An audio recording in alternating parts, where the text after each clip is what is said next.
par Kuldīgas dakstiņu jumtiem, par seno Velvju tiltu, par Latviju un krāsaino pasauli, uzrakstīt dziesmiņas par šādām tēmām Kuldīgas pirmsskolas izglītības iestādes Bitīte attīstības centrs mūzikas skolotājai Lailai Ābolai radās pērn Latvijas dzimšanas dienas laikā. Nu tapušas 7 dziesmas un to teksti, kas apkopot nelielā grāmatiņā Kuldīga brīnišķā. Galvenais dziesmām esot viegli uztverams un iemācāms teksts un melodija. Tās ir noteikti emocijas, bērnu tas patiesums un tā mīlestība uz bērniem un viss tā ikdiena. Tas vienkārši nāk tās dziesmas pie manis pašas.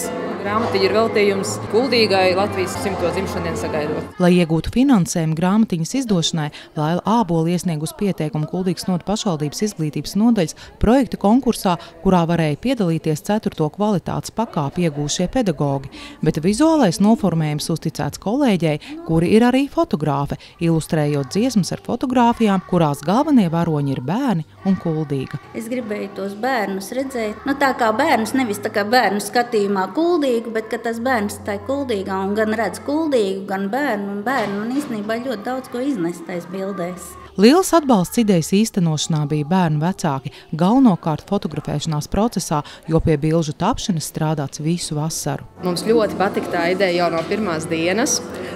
Sapratām, ja kaut kas tāds Kuldīgai top, tad viennozīmīgi tajā visā ir jāpiedalās. Ļoti patīk, gan ļoti skaistās fotogrāfijas laimiņas, gan bijām ļoti pārsteigti. Iegādājamies jau arī dāvanai, gan vienai, gan otrai vecmāmai Ziemassvētkiem.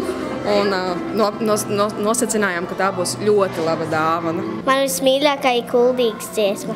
Kāpēc tā? Jo viņa ļoti skaista. Mans dēls arī piedalījās šajā projektā. Līdz ar to es biju tas vecāks, kas viņus vadāja uz bildēšanas vietām dažādām. Jā, likās interesanti arī kā vecākam. Iepriecināja, ka Laila ir nolēmuši šādu grāmatiņu radīt tieši par Kuldīgu, par mūsu pilsētu. Šis, beidzot ir process, kur ir iesaistīti paši bērni, nevis tā kā nodarbībās, vai ka mēs liekam viņiem to vai šo darīt. Viņiem viss likās aizraujoši un interesanti un ar sajūsmu piedalījās. Pat brīnumainā kārtā nebija saguruši vai noguruši nereizi. Šī ir jau otrā Lailas Ābolas dziesmu grāmatiņa bērniem. Pirmā Bitītes dziesmas izdota pērn februārī. Kuldīga brīnišķā nonāks visās Kuldīgas novads skolās un bibliotēkās, bet grāmatiņa ceļos arī aiz Latvijas robežām, jo šīs dziesmiņas vēlas mācīties bērni no latviešu kopienas Čikāgā, Īrijas un Anglijas latvieši, kā arī tautieši Norvēģijā.